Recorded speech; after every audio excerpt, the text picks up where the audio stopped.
हे बोट्टो असं काउंट करून राहिलं पहाटे फुल बिलॉक पहा तर का बोट्टो मी ईशान आजच्या बिलॉकची सुरुवात काही अशी झाली. आज होता रविवार ना रविवार ही बोट्टे करत करायचे मी पाहण्यासाठी आज यायच्यासोबत होतो. हे बोट्टो आणि सगळ्यात पहिले तू शायरी ऐक म्हणे. मग मी याची शायरी ऐकायला लागलो तर तुम्ही बी ऐका याची शायरी. तर मारे तो चिंगारी निकलती है इसु भाई को मारे तो पूरी गैंग निकलती है सुनो भाई इसु भाई. मग शायरी ऐकल्यावर पोट्टे म्हणे चाल म्हणे मंजा गुंडून म्हणे टाईट. तर मग मी याच्यासोबत मंजा गुंडाला गेलो तर मग पहा हे पोट्टे मंजा कसे गुंडते. हे मंजा गुंटा एकामेकाला शिवाई देत होते. मग का मी यायच्या गोष्टी ऐकायला लागलो. मग यायच्या मंजा गुंडून झाल्यावर म्हणे इशूभाऊ त्या घरावर पतंग अटकली आहे म्हणे. मग का मी निघलो घरावरची पतंग काढाले. मग ते पतंग काढता काढता माझी पूर्ण हवा टाईट झाली.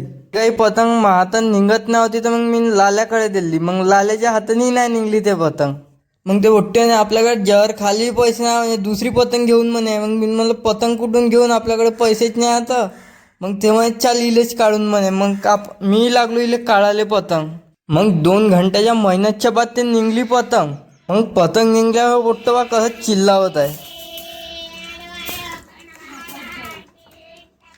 मग आम्ही सगळे खाली आल्यावर बोट्टे गिरगुट खेळायला लागले. मग लाल्याची गिरगुट कटल्यावर दियांशू जोरात नाचायला लागला. तर मग पहा तो कसा नाचताय.